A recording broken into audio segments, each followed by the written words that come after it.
bakit biglang bumaliktad si Ivy? Tapos, tingnan natin, suriin natin ang mga dahilan na sinabi niya. Ito ba ay totoo o talagang may isang dahilan? Kung ako naman tanongin mo, may isang dahilan dyan na hindi natin alam. At yung dahilan na yan, pwede tayo magsabi, pwede natin pag-isipan, ano ba kaya? Tapos analisahin natin. So ganito yan. Una, magkapatid si Bongbong at saka si Ivy. Kahit alam pa ni Ivy na nagnakaw ang kanyang kapatid, sigurado ako na hindi niya iiwanan si Bongbong. Yan ang pinakauna. Siyempre magkakapatid sila eh. Tama. Pangatlo ay alam naman ni Ivy na pag binanatan niya si Bongbong, kapatid niya, sasama ang tingin ng mga pamilya kay Ivy. Sasama rin ang tingin ng mga solid north o mga Ilocano kay Ivy. Although kapwa din sila Ilocano, nag-gobernador pa sa Ilocos Norte si Ivy. Pero at gobernador din sa Ilocos Norte yung anak ni Ivy. Tama. May matinding dahilan talaga. At ang isa-isahin natin, ano ba talaga matinding dahilan? O baka naman ang isa na isip ko na dahilan, baka biglang maging presidente si Sara. Nako! Siyempre, hindi natin alam ang kapalaran, di ba? Kailan ba maging presidente ang vice-presidente? Maging presidente ang vice-presidente ko, ang presidente na kasalukuyan ay magre-resign. Magre-resign ba kaya si BBM? Malabo. So, ano ang ibang pamamaraan? Ang ibang dahilan ay kung may sakit si BBM na hindi na siya makapan, na magiging na siya, unsound mind. Magiging parang kagaya nung yung mga Alzheimer's, malimutin. At kung may Alzheimer's ka, hindi ka pwede maging presidente, automatic yung vice-presidente papasok. Ano ang mga dahilan kung bakit magiging presidente ang vice-presidente? Yan na. Ang isang dahilan, may impeach. Magpa-impeach at saka mag-guilty sa impeachment court. So ano nabi ko dahilan? Magkakasakit. Na yung sakit niya ay hindi na siya, wala na siya sa tamang isip. Wala sa tamang isip. Ay kung mamatay siya, isang dahilan ay magiging resign. Grabe ka naman. At may iba pang dahilan, may impeach. So sa apat na dahilan na binabanggit ko, alam mo, hindi ko naman hinihingi kung hiningi ng kapalaran. Kapalaran naman makapagsabi, malay mo kung biglang maging presidente si Sara. Sigurado lahat na yan ng mga buhobana kay Sara, takbuhan lang yan. Number 1 na tatakbo dyan, si Buing Remulla. Lagot. Number 2 na tatakbo dyan, sino? Si Romualdez.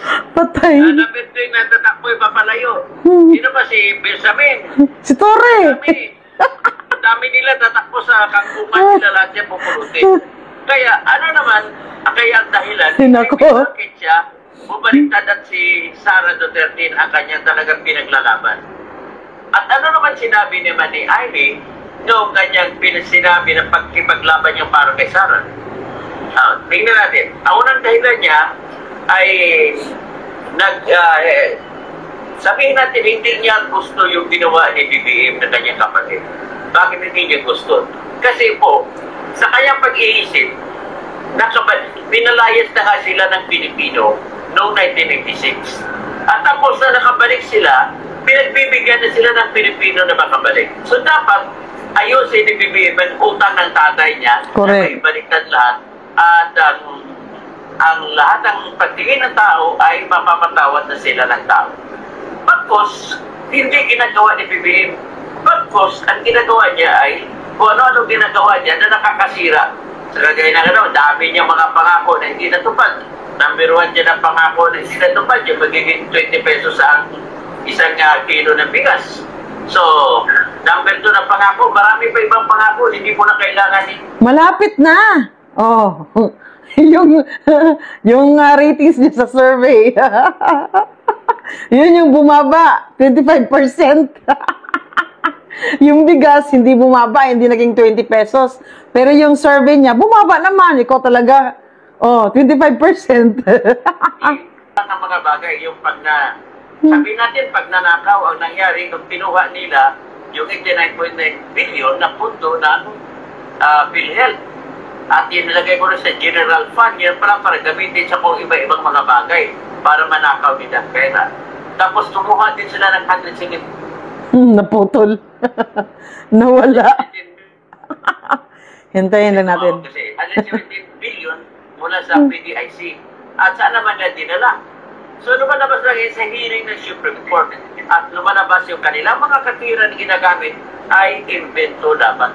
Ang isa sa mga invento katwiran nila kung bakit nila kinuha yung 90 billion na pondo ng PhilHealth ay yung pupuntuhan daw nila na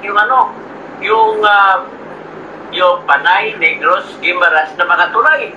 Yung pala, natagpuan ni Justice Amy Lazaro Javier, may pondo na pala na binigay kay S2S Bank. Wala na, pinang-ayuda na yun. Import Bank na South Korea. Kompleto ng pondo, bakit ka kukuha ng pondo para doon? So, ibig sabihin, gobyernong sinungaling ang nangyayari sa pamahalaan ni Bongbong Marcos. Pinagbibigyan na kayo ng tao, tandaan mo yung BBM, na malinis ninyo ang pangalan ng tatay ninyo. So ngayon, imbes na ginawa mo ay malinis, wala. Marami kang mga pangako na binitawan na hindi natutupad. Tama. Marami kang mga sinasabi na lumalabas ay iba, kagaya niya yung PhilHealth, kinuha niyo. Pag nanakaw naman na uyan. At pinapayagan mo ang iyong mga kasama na magnakaw sa flood control projects. So, tingnan mo nangyari dyan sa Bicol, sa Albay, at sa Kupakangan, Batangas. Bumaha na dahil sa Bagyong Christine at mahigit 200 na Pilipino ang namatay, karamihan mga Batanggenyo at saka mga Bicolano. Isa sa mga sa Batangas ay na tumama ang matinding baha dahil sa Bagyong Christine ay yung District 2 ng Batangas kung saan ang congresswoman ay si Jervin Luistro na si Congressman Ayuda. Ang tawag ko sa kanya, Congressman Ayuda. Alam mo saan ka makakakita ng congressman na bibigay ng pera? Pinapapila siya mismo na bibigay. Bawal yun, dapat ang bigay dyan, DSWD, hindi ikaw. So, yan po ang mga karakas ng mga pamahala ni Bongbong Marcos. Correct. Ang numero 1 na pasira sa kanya ay si Romualdez. Kung anong gusto ni Romualdez na susunod dati. Tapos maka-ayuda-ayuda ni Romualdez. Akalain mo naman, pirma mo, ibibito mo lamang yung mga ayuda-ayuda, hindi mo pa ginawa. So, ang medyo batang huli, medyo siguro na kinabahan ka na, yung binito mo, tama yung pagbito mo, pinupurit na doon, GBBM. Yung binito mo yung batas na gagawing Pilipino, yung isang Chinese na pogo businessman. Tama yun. 1 point yan para sa'yo, pabor ka doon. 1 point. At may isa pa siyang binito, hindi ko alam kung gusto ng taga Baguio City ginawa mo. Kasi may isang batas na binuo para sa Baguio City na pinagtibay ang siyudad ng Baguio City. Binito mo, hindi ko alam kung matutuwa mga taga Baguio sa iyo o victim. So marami kang mga utang sa Pilipino na ginagawa mo. Ngayon, mataas na po yung mga presyuhan ngayon. Wala na, para lang tayo gusto mo magkahaliluyan lahat ng Pilipino sa iyo, Bongbong. Hindi naman natutupad. So kaya, ang tama naman na sinasabi ni Amy rito na imbis na bigyan mo ng parangal ang utang nyo sa Pilipino ay sa pamamagitan ng paglinis ng pangalan ng tatay mo ay lalo mong dinidihin sa putik ang pinakamatinding magnanakaw sa buong mundo na tinagurian na si Ferdinand Marcos Sr. Ang dami pa kaya mga dinakaw ninyo na hindi pa nakita, hindi pa sinaulit. Ikaw, kung sinaulit mo lamang yung mga 203 billion na estate tax, hindi nyo pa binabayaran hanggang ngayon. So, sino kayo? Paano kayo magkakaroon ng karapatan na mananatili sa pwesto kung ganun po inyong ginagawa? Tama. Hindi ba dapat suklian ninyo yung pagbibigay ng ibang mga Pilipino ng karangalan sa inyo na mamuno ka, maupo ka sa pamalan? Although sinasabi ko na ang mga bagay na yan ay hindi naman dapat ay parang hindi importante sa karamihan, pero dapat sinunod nyo yan, di ba? Dapat binigyan nyo ng parangal, ng dangal, o ng utang na loob yung paglagay sa inyo sa pwesto. Nakikita na ni Amy ang posibilidad, malaking posibilidad, na baka biglang maging presidente si Sara Duterte. Kaya siya kumampi na ngayon, bumaliktad kay Sara. Okay? So, yan lang. Ibig sabihin, pwede na po ngayon magtanong, totoo ba may sakit siya? Ba't hindi ang sakit ni Bibi? Alam mo, naalala ko, sinasabi ni Ivan, nag-vlog pa si, si Dr. Garisi. Alala si Dr. Garisi sa mukha niya, si Bongbong Marcos, na pagkagano daw talagang emergency na daw talaga yun. Kaya nga, naniniwala ko kay Dr. Garisi kasi isang napakagaling na doktor dito, kasi galing din ni Dr. Willie Ho. At saka, personal kong nakita, personal kong kilala si Dr. Garisi. At noong ako'y nasa People's Journal na editor ako, lagi siya pumupunta doon sa opisina ko. At ang isang kasama ko, ang galing, ang gout, ang bilis niya pinagaling, pupuntakin ko siya, yung gout ko, papagamot ko sa kanya. So anyway, yan po yung mga binabanggit ko. Ano ba talaga ang dahilan? Bakit bumaliktad?